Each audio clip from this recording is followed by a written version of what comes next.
Welcome to the Black Sparrow Media Internet Broadcast Network.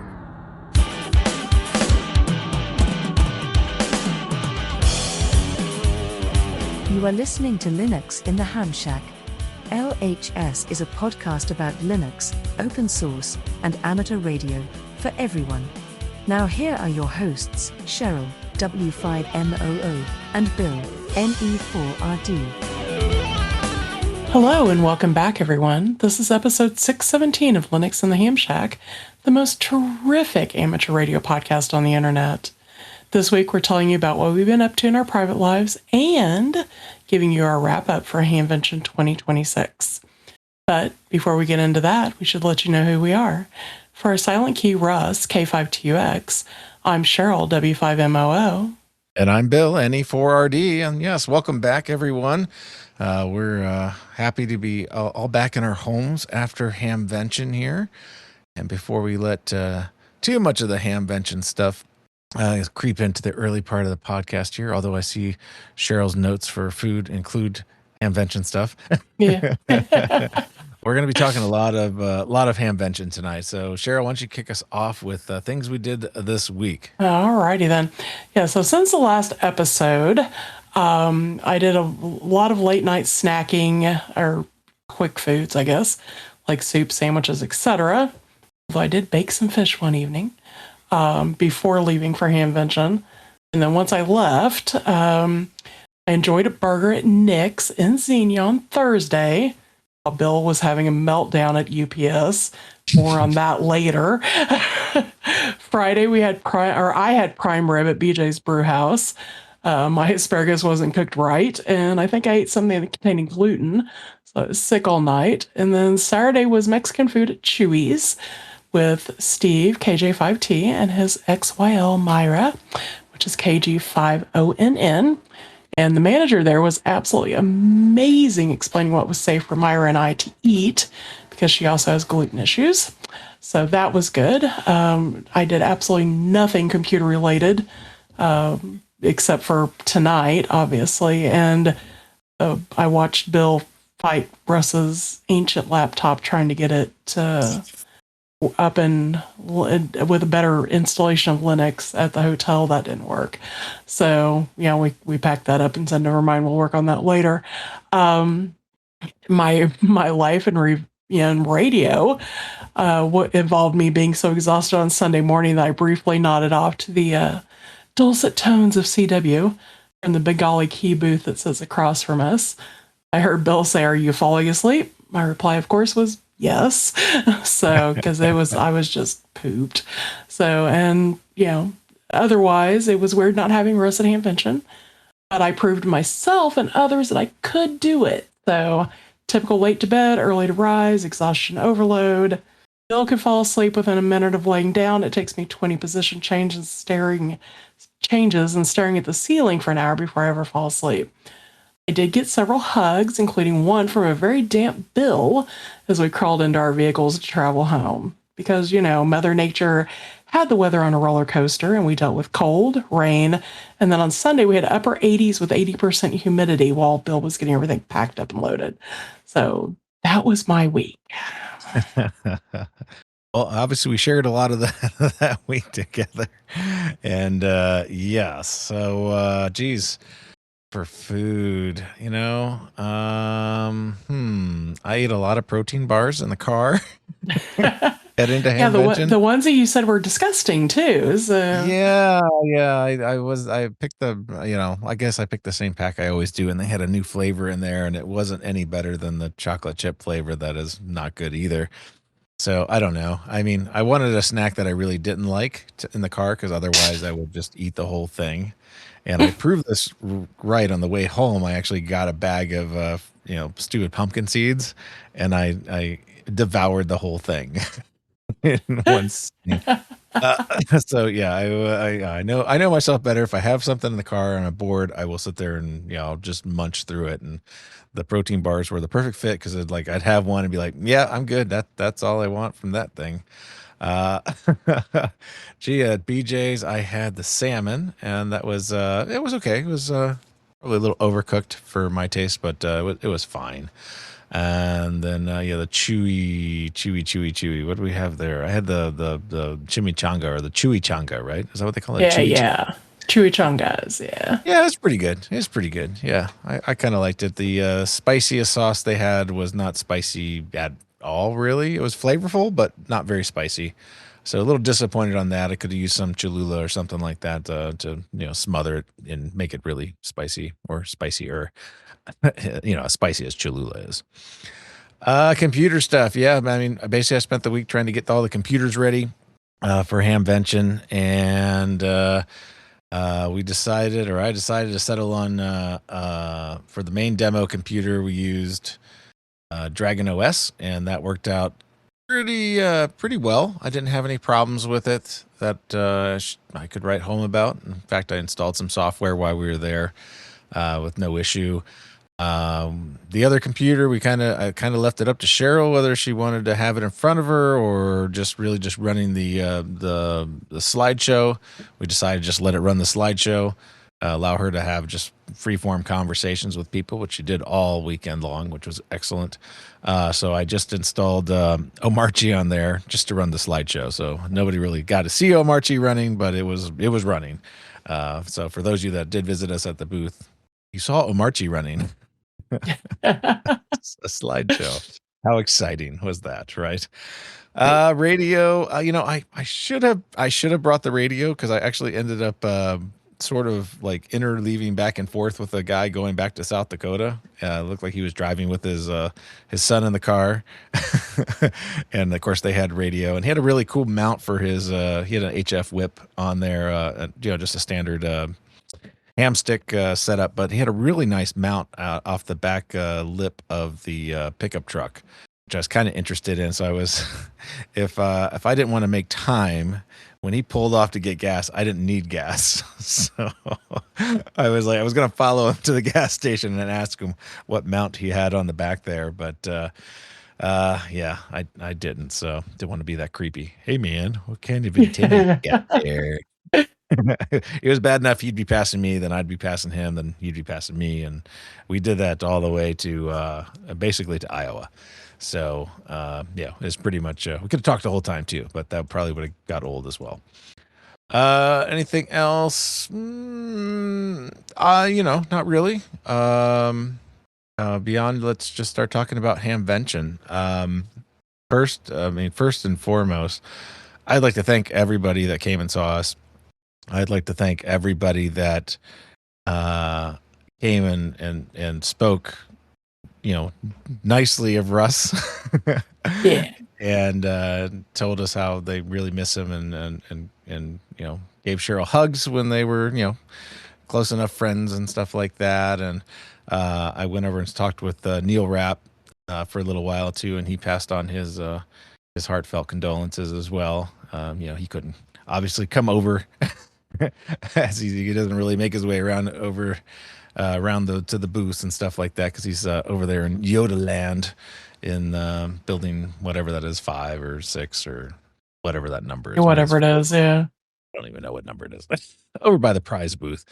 So yeah, it was a lot of probably more for Cheryl, a lot of emotions and stuff like that. And I'm sure Cheryl will speak about it in more detail. But yeah, it really touched me just seeing everybody expressing, just their feelings about Russ not being there and him passing away. And it really meant a lot to me. And I'll let Cheryl go ahead and speak on that too now.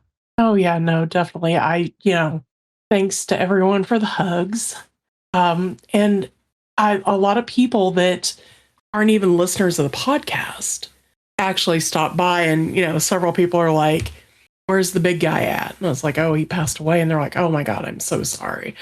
So yeah, one guy's like, "I come by every year and I bug you guys saying, I'm gonna install Linux on my computer, and I still haven't done it. And I was coming back to get more." Encouragement from the big guy. And I was like, yeah, sorry about that.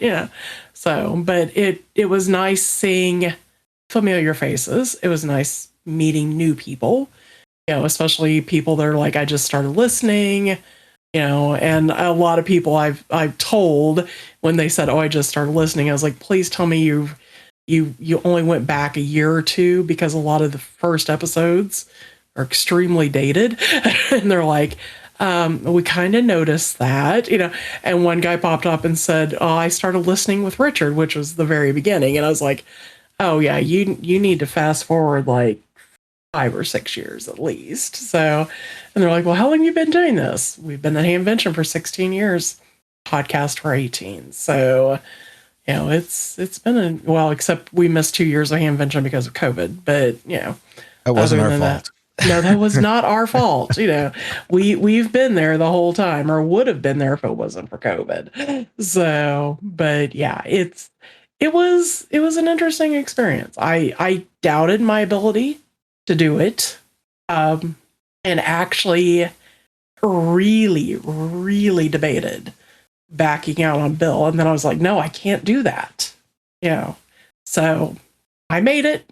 I survived, and I'm planning for next year. So Yeah, it was a great exercise for you to prove to yourself that you can do things like this, and you don't have to be afraid, right? sure. Hey, you Yeah, survived. that's it. Yeah. You survived. Yeah. Yeah, we had a hailstorm hit Missouri on April 28th, which we apparently made the news because Bill said he saw it in Montana. But my car, it didn't get pelted as bad as some others, but my car still got dinged pretty bad. And A few I speed was dimples. yeah. So when I got there and I told Bill what the insurance company had offered, he was like crawling all over the car going, "Yep, no, absolutely not." It's like, okay.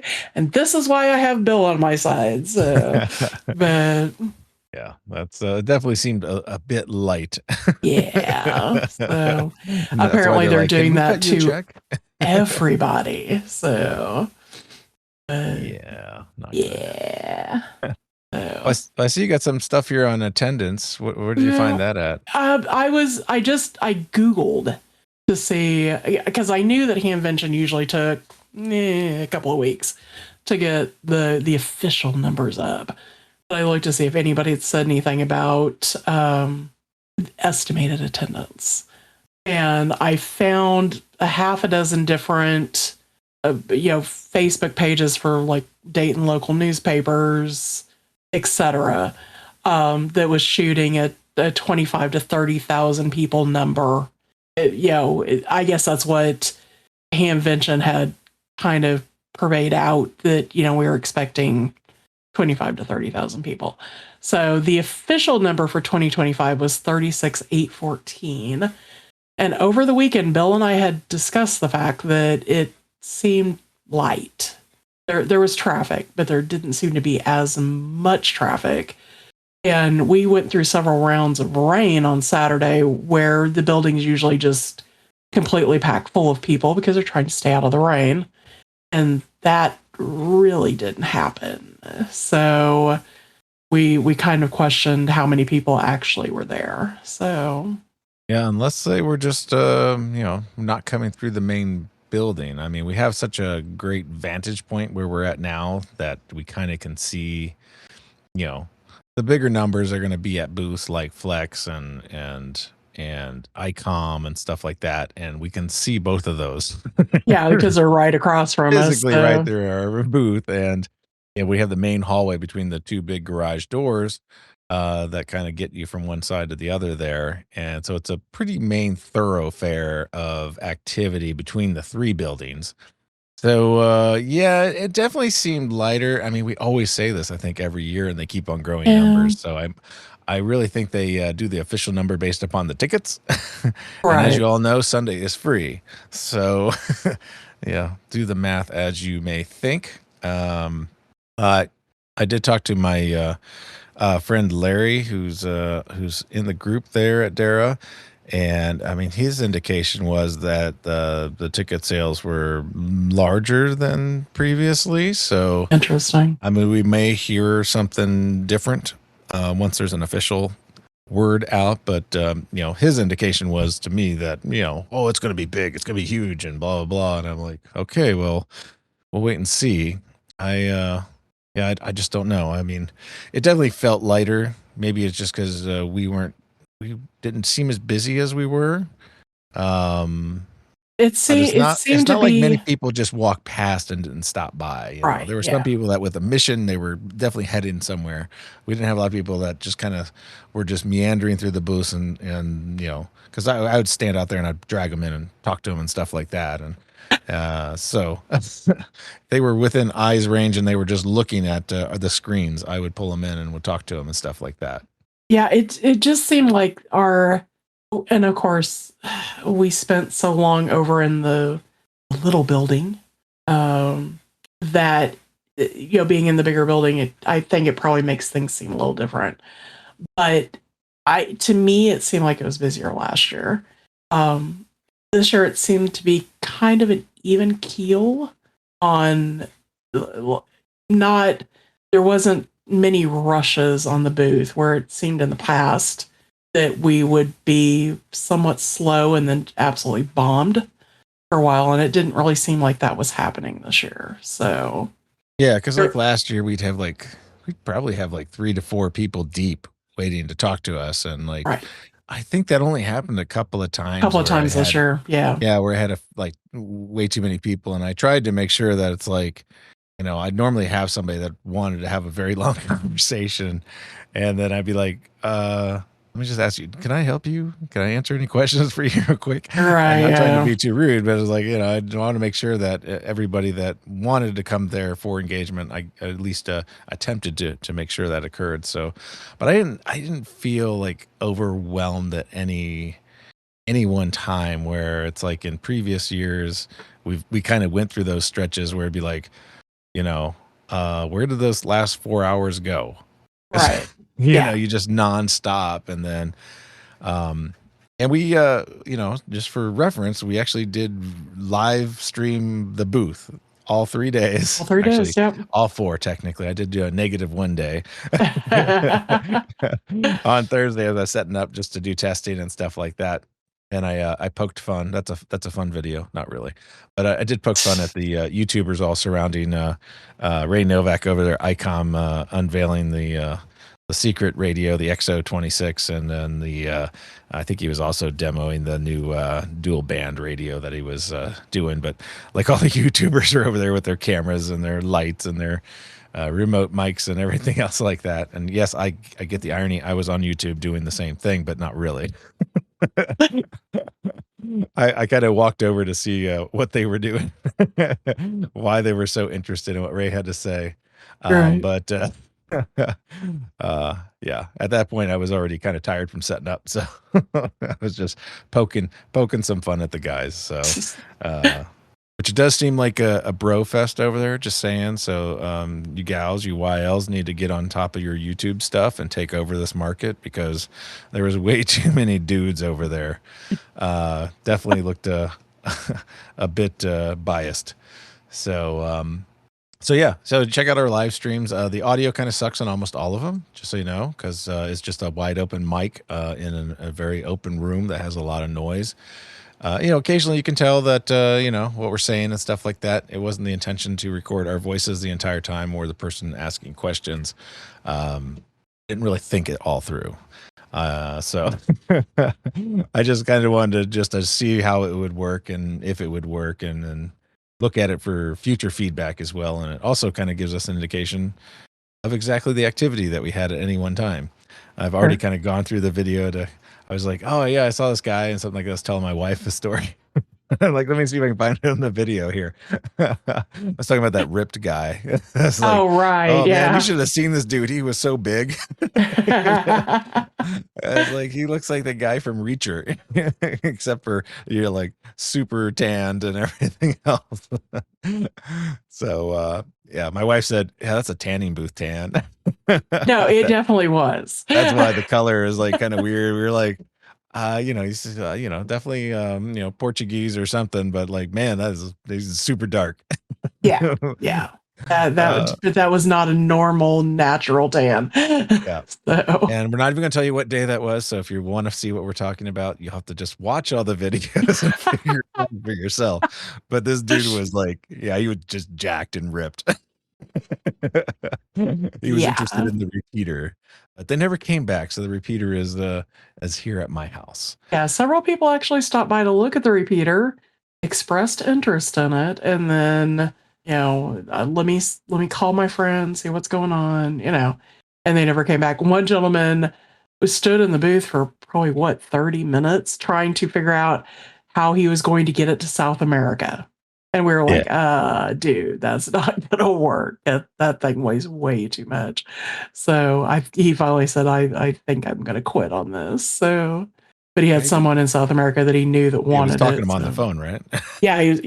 He called several people and he was just like, help me figure out how to get it there. And they're all like, no. So yeah. So let's see here. What's the next note? Only a handful of people asked what Linux was. Okay. Yeah. That's good. Yeah. I think I maybe talked to 3 or 4 people that actually said, what is Linux? There were several people, wanting to know what we sold, obviously. Every time we're not selling anything, we're just here to promote our podcast. And then they're like, oh, well, I've installed Linux or whatever. Well, then you should listen to our podcast to get the most out of it, But everybody still seems to think that we're selling something. So I'm like, no, we're not doing that. But yeah, this, in the past, it seemed like probably 1 out of every 20 people wanted to know what Linux was. Why do I need to use Linux? What is it? But this time, again, I only had a handful of people say, what's Linux and why do I need to use it? So yeah. In general, I had more questions about what a podcast was than no, I did have a couple of those too. What's a podcast? What's a podcast? Yeah. You're speaking words I don't know. Right. Yeah. Well, and you saved me at one point because the person said, what is a podcast? And they said something, you're like, it's like a radio show or whatever. Yeah. And they're like, oh, okay. So that's the easiest way to describe it. It's kind of like AM radio. Yeah. Yeah. Kind of like AM radio. The things you would go and just listen to someone yak for hours and hours. Of course, we don't do that. We only yak for 45 minutes. So we're in consumable radio show territory there. Right. But yeah, we had I think we're still riding that sweet wave of Windows 10 people that have heard about Linux because they said, well, this is the time now I want to jump because, I can't keep booting it every day and then have these messages going crazy and stuff like that. So yeah, it's just, it's good for us, good for business, as they say, if we were making money for it. Yeah. But we're not. We're just promoting it. And like, that's the thing we had to say every time. It's like, what are you selling? Yeah, no, we're not selling anything. We're selling free ideas. I feel like propagandists or something like that.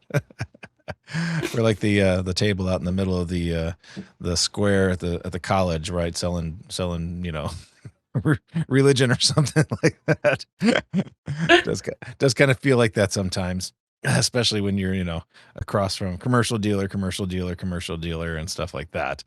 But yeah, it was fun to kind of talk with people, and especially the ones that said, oh yeah, when we told them, yeah, the podcast has been around for 18 years. There's many hours of content online, and we've been at Hamvention since 2010.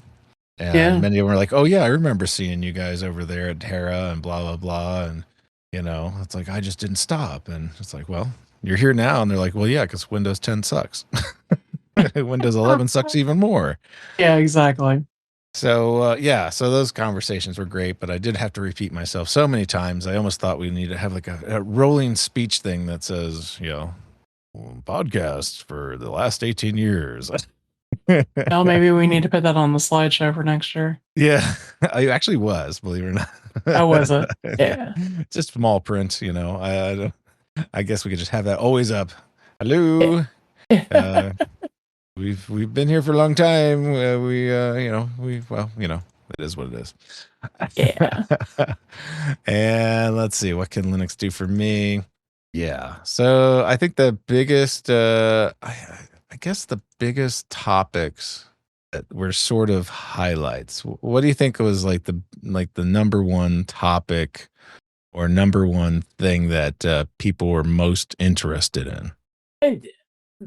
I think more than anything, I think the biggest topic was um, what kind of software is available for logging or contesting. Contest logging. Okay, yeah. Yeah. Lots of people talked about the whole I'm definitely getting away from Windows after this latest debacle with, the whole Windows 11 thing, et cetera, et cetera, et cetera.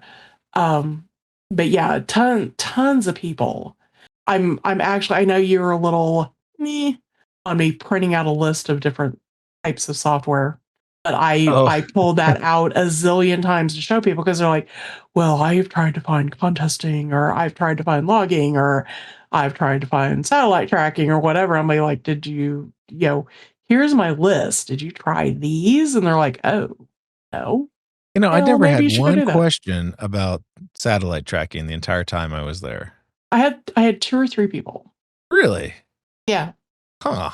So, Yeah, no one asked me to but show most of satellite it, tracking. right? Yeah, most of them was contesting and logging and things like that. But Yeah, so so like the contest logging came up multiple times, and I definitely said that, hey, not 1 mm is the way to go, and then I felt actually quite a bit of pushback on that, only because I think like that maybe it's the accessibility, the installation is maybe a barrier to entry on that. I don't find it too hard to install.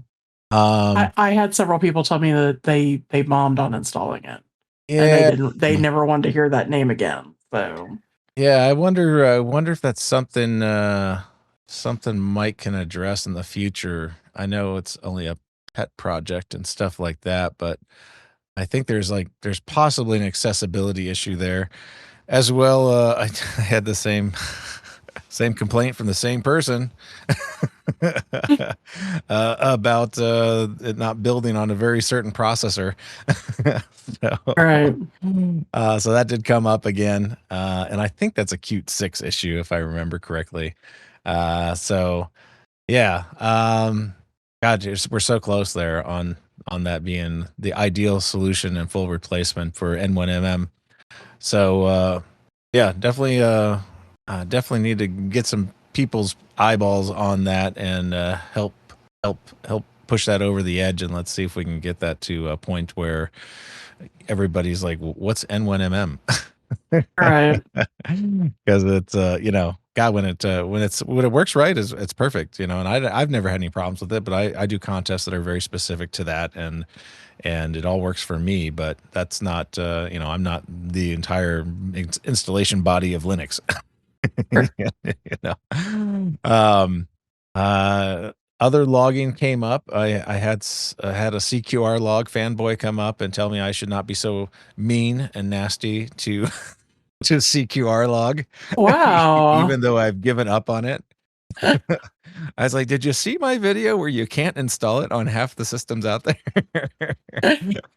He's like, well, I was like, come on. right, If they would just get rid of MySQL and use, SQLite, they would solve about, I don't know, all of the problems. Because then you wouldn't have that dependency issue and the randomness between some distros trying to put MySQL instead of MariaDB and stuff like that. So, yeah, I don't know. I don't know if we can address that, but I will take another dive into CQR log, and we'll add that as a future topic to see how CQR log is doing with regards to being able to one-shot install without any shenanigans to get it working. And hey, who knows? Maybe we'll do another video on that on top of that. Yeah, how shiny, right? I'd say the star of the show became Aether SDR. oh yeah, because and for those that don't know what that is, Aether SDR is the Linux open source Linux client for Flex Radio. And someone asked me on Friday, a couple of gentlemen from the I hope they're not insulted by being called gentlemen, from the W9EOC club. And they were like, one guy was like, how hard is it to install? And I'm like, I don't know. I mean, I have no reason to install it because I don't have a Flex. And let's take a look at it together. So we looked at it together, and I was like, oh, it's an app image. So let me show you how to do an app image. You click download. Then once it's in the downloads folder, you open your file manager. Yep, see it right there. Yep, right click properties, and then go to permissions. Click the little button that says execute. And then hit OK. And then now all you have to do is double click it. And lo and behold, it came up. And they were like, oh, well, that's easy. I don't have to do any command line stuff. And I'm like, nope, no command line at all. You just go in and do it. I mean, you might have to re-download it when you have an update. I didn't check to see if there was an auto updater within the app image, but I said like that might be the only thing you have to do at this point, unless there's an auto updater. It didn't try to do any updating while we had it there. And then they were like, well, can we connect to our club station? I was like, yeah, sure, I guess. I haven't even looked at this. So we brought up the connect window, and it gives you 3 options to connect. Connect locally, connect via IP, and then connect via SmartLink. So they connected via SmartLink to the club station. Boom, it popped up, and they were like, okay, hit the tune button, played around with it. They liked it, and they're like, yeah, you should really show this for the weekend. You can keep it connected and show everybody how this is.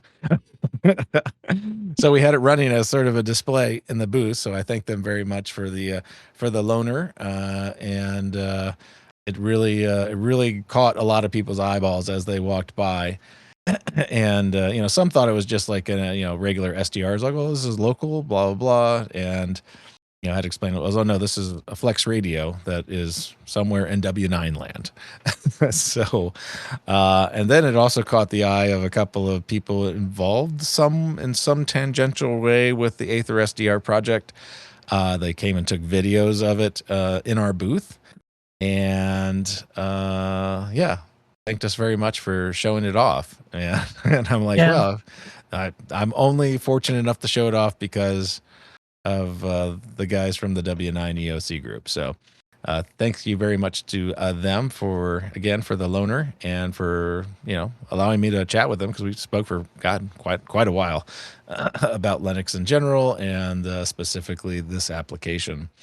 So so for me that was the big star, because I saw so many people interested in that, and including a commercial vendor of a Linux client for Flex Radio called Remu SDR, and I'd never even heard of that. But they're basically working on a very similar project, but they're trying to stay more native to how the, smart SDR works. So they're focusing on the pure compatibility and display. So like the user experience is exactly the same. Which is different, because there are some items that are just different between the two on the right hand panel, where you have like some of your detailed controls where you pick out filtering and stuff like that. There's different opinions on what should be there. So like in the case of Remo, it's more of the ones that are there on Smart SDR, and in the case of Aether SDR, it's more the ones that the original author and his team and drunken buddies named Claude created. So I can tell you just by experience, it's very performant. It looks really sweet up there, and the connectivity between the radio was pretty flawless. I saw it disconnect quite often, but I think that's pretty much just due to issues with the limited bandwidth in and out of Xenia there. And we were using a 5G connection with a higher priority than a cell phone. And overall that worked very well the entire weekend. I didn't experience any other noticeable issues except for the SmartLink dropping every once in a while.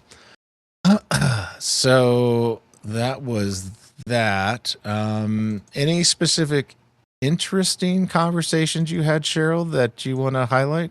I don't know that I had anything super specific. Hive 13, which is the makerspace in Cincinnati, stopped by and talked for quite a while.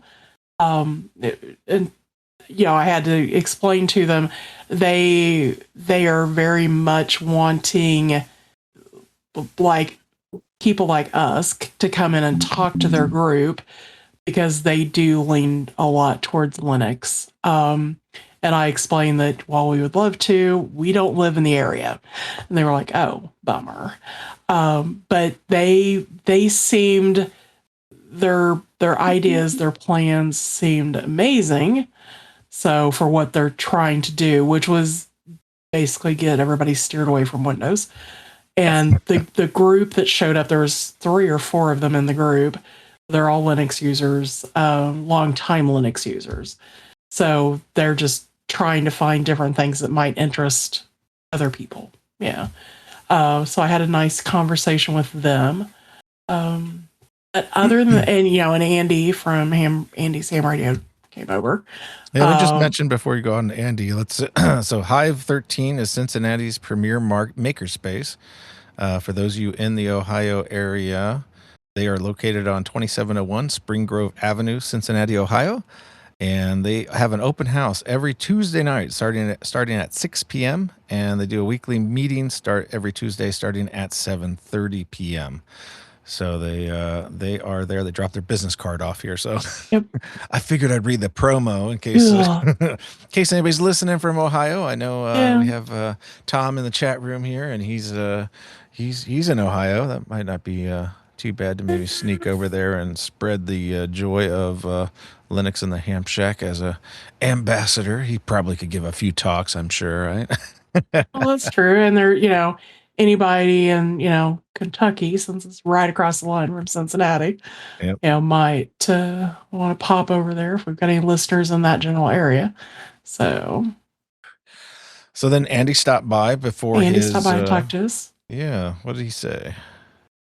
He was just talking, again, he said that he had just found out like a day or two before Hamvention that Russ had passed away. So we went through a few minutes of talking about that, and he was checking everything out and giving us a thumbs up and things like that. So yeah, and we will get him on the podcast here. I know we talk to him. Well, we talk to him almost every year, right? Yeah, and we're like, oh yeah, we'll get you on. We just haven't got him on, and so I told him we'll definitely. I'm gonna send him an email and we'll get him on the schedule here probably within the next few weeks. So we may change things up because we may front load a bunch of content and stuff like that with some of the people that we met at Hamvention that we'd like to get them on and talk about stuff. So if we happen to run a bunch of featured topic episodes in a row, don't panic. Yeah. We'll eventually get back to the easy stuff here, But yeah, it's always fun to chat with people that are passionate about what they're doing. And Andy definitely is one of those people. And he was lucky, like we had mentioned in the last podcast, to have an afternoon forum. So we didn't run into him afterwards. So I didn't get any feedback on how that went. But we'll save that for something he can share on the podcast. Because I told him, I was like, yeah, I'd like to know what how it feels different in the room comparatively audience wise and engagement wise from having a 9 o'clock in the morning session to a 3 in the afternoon session. Yeah. So some of the other people that swung by here and topics, let's see, I had NK2E stop by and dropped off some POTA stickers. So thank you. I'm not sure who that is, or am I supposed to know that? NK2E. Yeah. Anyway, cool sticker. Thank you. Let's see. Oh, Phil stopped by. KA9Q. Some people probably know him from the ARDC. He has a lot of projects going on in his personal space and project space that he's been working on for a long time. and I think we might get him on the podcast to kind of talk about those. One of those being the big SDR project that he has. Let me see if I can find my notes. Probably lost it. It's like HSC or something like that. Yeah, multi-channel reception with on some pretty impressive antennas with SDRs and a nice little website where you can kind of play around with it. So yeah, it's pretty interesting. I mean, the visuals of the SDR not quite like the same as like an Open WebRx, but a very powerful, very wide, and multi-directional, multi-combination signaling SDR with basically full access from DC to about 60 megahertz or something like that, something close to that. So big swath of bandwidth all at once, including like an omnidirectional that brings in all of the antenna directions. And then he has it also separated out so you can see the individual, roughly north, south, east, west. But I'm sure I think it's like northeast, south, west type of thing. Interesting project. We probably could talk to him for hours. He has such a long and colorful history with RF. So expect to see him on the podcast, and we'll chat with him about that. We did have somebody stop by and was chatting about DV Switch, which I hadn't really heard of. And he kind of mentioned that it's sort of better than Droid Star is how he explained it. He says the sound quality is better and everything else is better. But then we both agree that the M1KE is the coolest device ever. So, but I'm gonna take a look at this DV Switch, which it says it's a suite of open source software and tools used in amateur radio. Hey, how about that? To bridge different digital and analog voice networks such as DMR, D-Star, Fusion, and All-Star. So, and it looked like he had a Android app as well for it. So like DV Switch Mobile or something like that. So it's something I'm going to take a look at.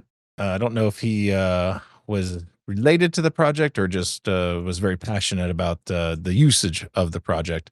So that is something I'm going to take a look at here in the near future. So we have it in our notes. I met a guy that was on the Amazon Linux team. So actually part of the people that, build and maintain Amazon Linux.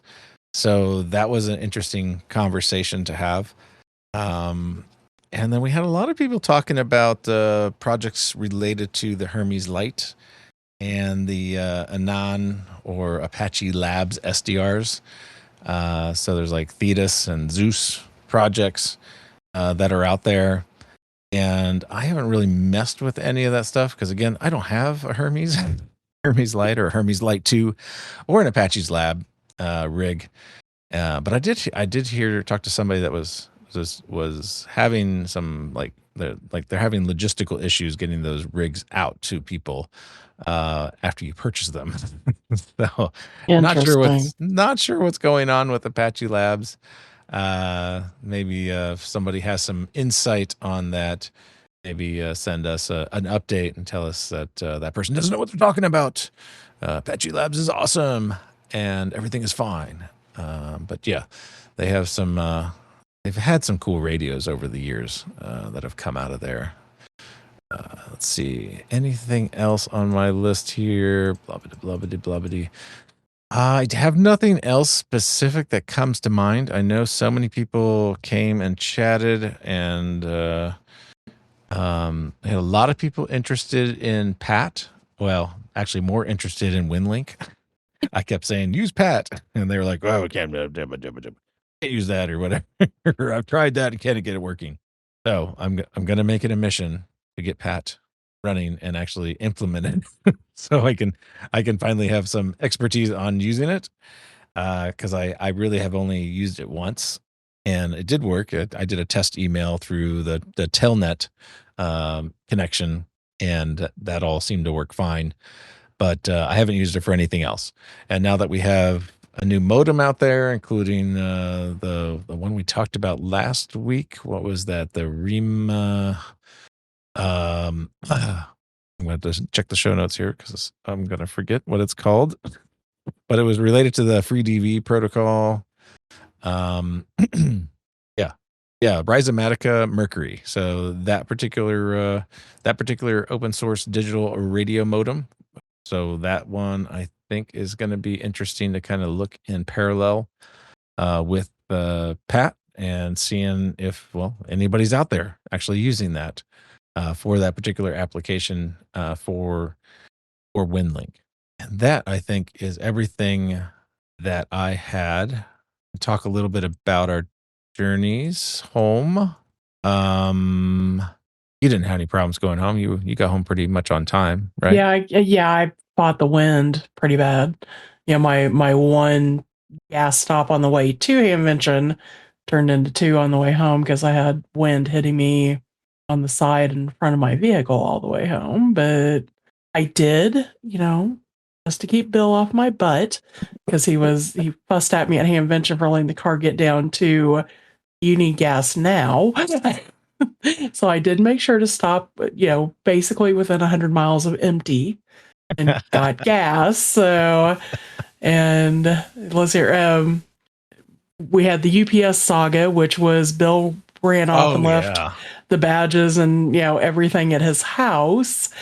And UPS never did manage to get them delivered to us. So Bill went to the office to try to get things resolved. Didn't have much luck. Cheryl went to the office. No problem at all. Well, I mean, I got us a parking pass. I didn't ask for anything else. You did get us a parking pass. Right. Okay. I was just concerned asking for 2 parking passes. It might be a bit egregious at the time. So yeah, when I left the house on Wednesday morning, I got all the way to Rapid City, South Dakota, which is about 5-ish hours away from the house. And I realized then that I didn't have our envelopes with our badges and the parking passes in it. So I texted my wife, had her call me and said, hey, are they still sitting on the table? She said yes. And I'm like, can you FedEx those to the hotel? Cheryl sent me the hotel information. Cheryl called the hotel because I was still driving, down I-90 at 80 some odd miles an hour, and everything seemed like it was okay. It was shipped the next morning. When I got to Hamvention, I checked the shipping notification later on in the day, because I figured it wouldn't get there till whenever, like later in the afternoon, that they had already said that they couldn't deliver it or something like that due to an address or addressing issue. Yeah, something like that. Some kind of weird canned error message that they had in there. So later we'd find out that the hotel lady refused it because there wasn't any note on it. And apparently she can't look in the system to see all of the names that are attached to a particular room. Instead, she just looked at the guest register perhaps and just said, nope, I don't see one. Goodbye. So I had called FedEx that night, or not FedEx, it was UPS. UPS, yeah. Yeah, I called UPS that night, talked to the customer service, and they were like, there's no reason why we can't get it there. Let me have them call you and work this out. So the people from the Dayton Center at UPS called me and said, well, we're not a pickup location, so you can't actually come here and get it.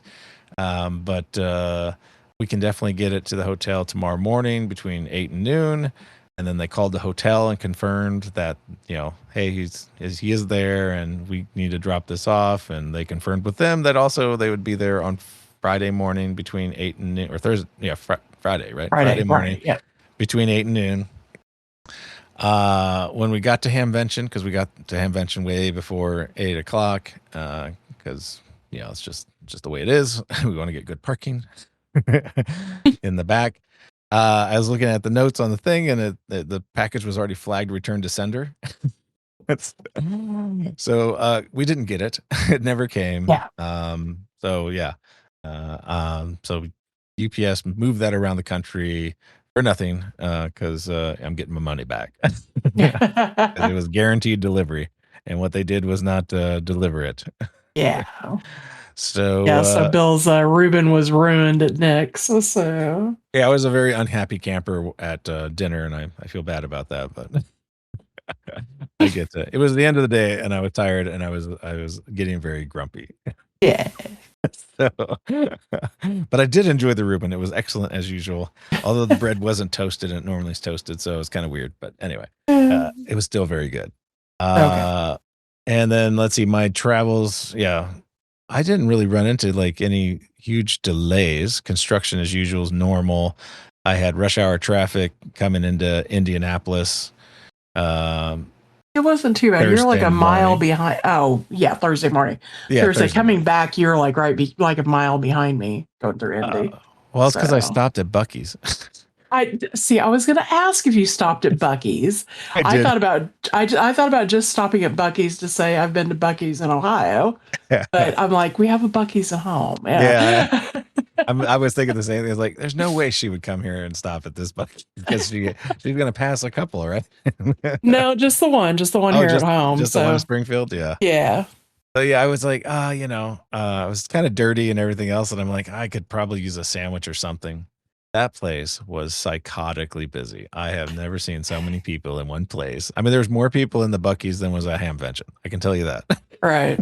Yeah, see when ours opened, Russ and I waited like 6 months Yeah. after ours opened because you couldn't people were parking on the shoulder of the Yeah. interstate Oh God. trying to get to it. And Russ was like, yeah, no, not doing that. So, and we had been to Bucky's before. We'd been to several Bucky's in Texas. Yeah. So he was like, we know what a Bucky's is, you know.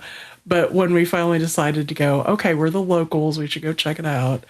It was still busy, but it was again 6 months later. Bucky's here has been open for a couple of years. There are still people here that have Yeah. not been there yet. So Yeah, it was just absolutely crazy. Like there was like, I don't know, there was like 6 lines, 6 people deep for the barbecue sandwiches and stuff like that. So ay, I kind of just snaked around the side and got I don't know, whatever the club thing is, which actually turned out to be great. right, So I had one of those and the Bucky chips or whatever they call them, the beaver chips or something. I beaver don't know. chips, yeah, Beaver chips, yeah. And I was out the door. So actually, I was really quick, washed my hands and everything else in there, got cleaned up, and then grabbed that on the way out and left. And ate that on the road. And so that's probably I was about a mile behind you. So. yeah, And then, yeah, I mean, there's no traffic really to remark on. The construction was pretty mild, even though it was down to, 2 lanes right, all the way. So nothing problematic going through Indianapolis either on the way out. That was pretty quick, way better than coming through on a Thursday morning. right, And yeah, the whole way home, pretty much got to just set it and forget it on the cruise control and just kept on trucking down the highway. Nothing until I got into late night in northern Iowa. And yeah, just the hellacious storm that was going through there. And I posted in the general chat a link to some of the damage reports and stuff like that in the area. And yeah, it was pretty crazy. I saw an 18-wheeler on its side that went into the median, and a car that was probably also following the truck and went off into the median, but they were upright at least. And yeah, there's several other cars that were in peril. Nobody looked injured or anything else like that. So, but yeah, it was dark, windy, very windy, and when the rain would blow across the road, you couldn't see anything. It was like zero visibility.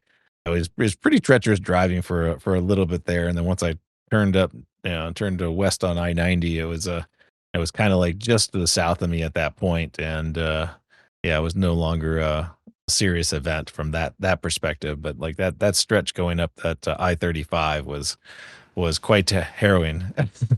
So, lovely. yeah, yeah, and yeah, took a quick nap there in Jackson, Minnesota, at the rest stop, and then drove the rest of the way home and got home by 1:30 Montana time. So, so we left. We left about 1:30 Yeah, somewhere around Eastern, 1:30. Yeah, and so yeah, it's about 26 hours with sleep and everything. So yeah, not too bad actually. So no. yeah, yeah, right Yeah, around there. my start out to Hamvention was we had the Progressive came to do the inspection on the cars for the hail damage, and she locked my keys in the car. That's right. So I went out Thursday morning. You know, I got up at midnight with the intent of being on the road by 2 a.m.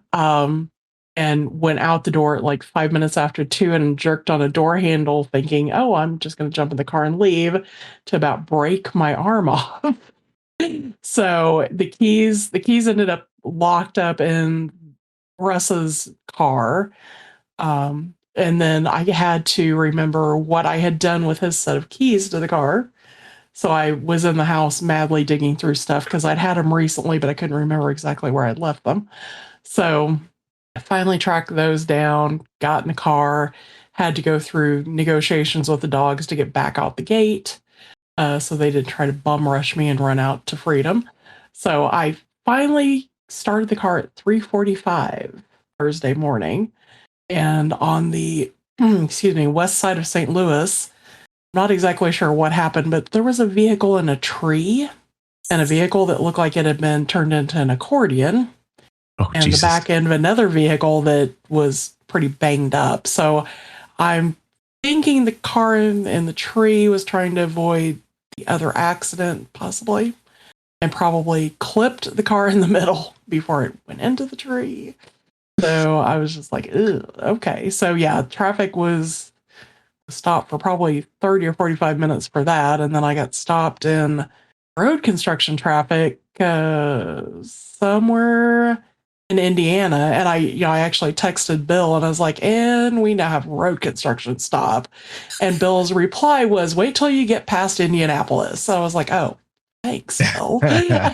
So, because there was tons and tons and tons of road construction through there too. So, well, they had that one section that was one lane too, that's a pain in the butt. Well, yeah, there were several sections on the west side of Indianapolis that were one lane. That's where I got caught. Was was another one lane, BS situation. Very happy westbound was not that way.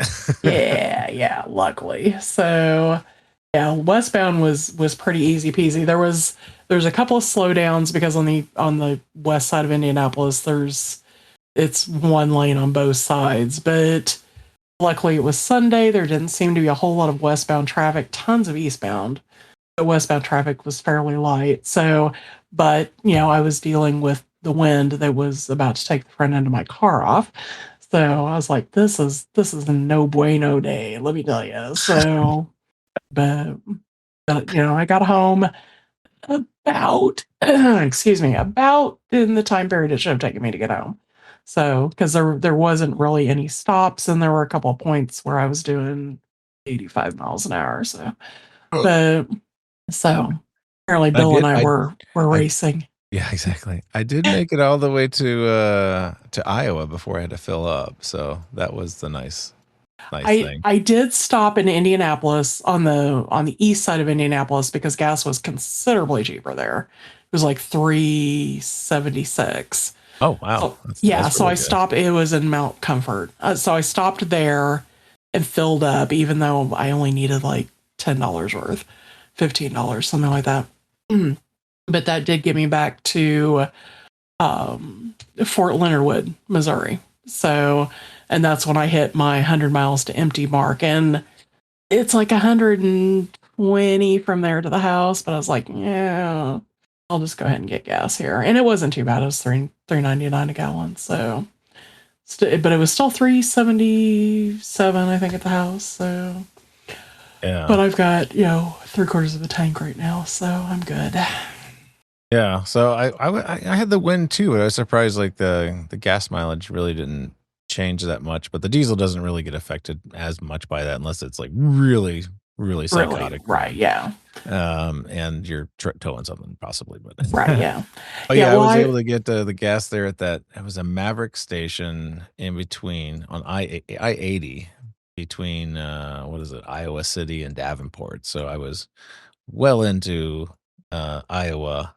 I had stopped there on the way to Hamvention. All right. And I noticed the diesel was $5.15 a gallon, which is cheap for diesel. And I filled up in Xenia there, or Beaver Creek, And yeah, I made it all the way to the same gas station in Iowa. So that worked out well. So I could see the cheap gas, because gas in Beaver Creek, the cheapest was the Sam's Club. I Yeah, and that guess was was 577. And yeah, all along the way, there was tons of six plus somethings. dollar. Yeah. Yeah, 620, 630, 640, 680. Yeah, fuel prices were all over the place. And so I really kind of wanted to get into the low $5 range. And so I was lucky to make it there. And then the rest of the journey, I think it was like around 534 the rest of the way, because most of those towns, well, yeah, most of the states north of Illinois there are substantially cheaper, including my own state here. Yeah, Illinois is always insanely expensive on fuel, no matter what it is. But so I do my best to avoid Illinois at all possible costs, because and I stopped in St. Louis and got fuel, and then got fuel in Beaver Creek or Xenia, wherever we actually filled up that day. It may have been Xenia, but yeah, no. Yeah, gas at the expense that it is right now was painful for Bill, because he sent me a picture of his fill up at Sam's Club. Yeah. Yeah, $170 to fill up a Sam's Club. Yeah. It was yeah, not a cheap trip by any means. So yeah. But hauling all that stuff, yeah, it's definitely interesting. And then there was a gas station, the same gas station I always go to in Rapid City. So it's the last fill up before I get home. I think they had an auto stop set on their pumps at like $125. And I didn't really pay attention to it because I was probably pretty low at that point. And probably could have used at least 30 gallons maybe. But yeah, it stopped, and I just thought it was full, because I didn't think, oh, why would they put a Right. stop on a diesel pump, when they have this many diesel pumps out there. And, but I thought it was odd too that it stopped right at $125 flat. And I'm like, oh, what's the odds of that? That's pretty low. And I didn't even think about it. I just got in the car, started driving down the road, and I'm like, it wasn't full all the way. It was like, a little over 3/4 of a tank, and I'm sitting there doing the math for the rest of my ride home, and I'm like, I think I got like 100-mile, wiggle room there, so I think I'm fine. But yeah, to keep on driving and kind of see where the gas mileage would level out at and the miles to empty before I was like comfortable. I was like, oh, okay, yeah, this is fine. It'll be fine. It'll be fine. And yeah, I got somewhere in the sub quarter tank range, but I've already been driven it downtown again. But I will say, yeah, when I started the car up yesterday to move it around the driveway, because I didn't have my usual parking spot, because my oldest son and young middle son all went out to some music thing over in Utah, and they took the wife's car. They had 7 seats, and they're taking their friends and stuff like that. So I had all other people's cars in my driveway when I got home, and I was like, okay, I'll move this after I move all their cars. And then when I started my truck up, and yeah, every warning light just came on in the car. It's like the limp mode came on in the truck, and you've got bad this and bad that. And I'm like, well, hey, thank God you started this noise in my driveway after my trip instead of somewhere on my trip going. Yeah, no joke. So yeah, I gotta totally reset that computer again, because something wigged it out. Right. It's like, clearly there's nothing wrong, because I haven't put any strange def in it. I had the same def the whole time. I can get it from freaking Sam's Club, the blue def or whatever, Right. the brand name stuff. But yeah, I just thought it was funny that I just waited till I got home to start throwing all the error codes. Well, again, luckily you were home, so. Okay, well, I think that's enough yakking about Hamvention. It was fun. Okay. We're looking forward to next year. And let's go on to announcements and feedback. Alrighty then. So as usual, we need help supporting the show. You can do that via Patreon, PayPal, merch, And again, just a few bucks a month helps us out immensely. And when hey, it comes, thanks for all the support at the show. Yes, We sold a lot definitely. of the thumb drives. Well, we didn't sell. You donated a lot of money towards the thumb drives. Yeah, And exactly. we had a lot of stickers go out the door. So it was nice to come home, put that in the account. And so, like, probably we'll cover the hotel room for next year already, which is so great. Yes, thank you so much. But we still need money to cover server stuff, paying for the websites and things like that. So anything you can help us out with is appreciated. We need topics. We always need topics, forever and ever and always. Weekender episodes, anything goes. Whatever you want to throw at us. And we need stuff for our, featured topic episodes. Our what used to be otherwise known as our deep dives. So you can send those suggestions to info@lhspodcast.info. The repeater is still for sale. It did not sell at Hamvention. Bill has it in his possession now. So if you live in the Billings, Montana area, or if you're between Billings, Montana and West Virginia, and can wait till July when Bill goes back for Boy Scout Jamboree this year, he can meet up with you somewhere and, get it taken care of. There is also an antenna standing in Missouri that is also included in it if you can get here to get it, or Bill gets here to get it down in, sometime in the next 6 months or so. So that's that. So, and then always the memorial service for Russ will be in Mount Vernon, Missouri on November 1st, 2026. Everyone's welcome. If you'd like to join us, send us an email and we'll get you more info. So excellent. And then we didn't get any new emails from anybody, or at least nothing that we recorded for feedback. So we'll go straight into subscribers and supporters. We didn't get any new paid Patreons, but we did have a few people pop in on the PayPal. Thank you very much, Bill Piotr and Michael Carey, for sending those over. That helps immensely. No free Patreons were added over on Facebook. We have Radio Canada 967. 67. Phil D. Mills joined us there as well. On the X, we had Lulu Abobo join us, and Gary A. Sobek. Joined us on X. No one new on Mastodon. On Discord, we had James B.E.Z., we had C. Lion Carpy Levi Strauss. Alrighty. Go SCO Joni -NS2J joined us, and Greater User joined us, whatever that is. And our live show participants tonight have been Tom, N4 HAI, or N4 HI, or something like that, and Steve, KJ5T. And I think that, let's just look here through the notes here on the chat room. We did have one email. Oh, okay. A person inquiring whether we would send a thumb drive to Canada. And I looked into the pricing on that. The answer to that is no. No. It is way, way, way, way expensive to do that. So yes. So if you're ever coming to Montana, I can hook you up. Yeah. Yeah.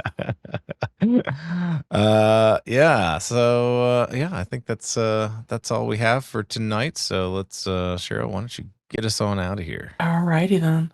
So that brings us down to the end of the show. Thanks for listening to episode 617. We'll catch you next time with our featured topic episode. For us, K5TUX, I'm Cheryl, W5MOO. And I'm Bill, NE4RD 73.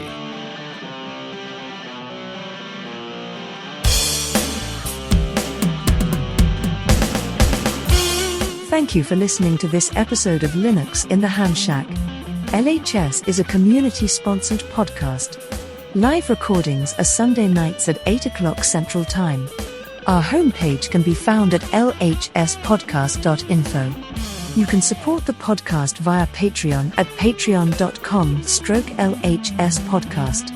We're also on Discord, Facebook, Instagram, YouTube, and Mastodon. Contact us via email at info@lhspodcast.info or via voicemail at 190954777469. That's 1909 LHS show. We also have merch. So until next we meet, remember to always heed your hedonism.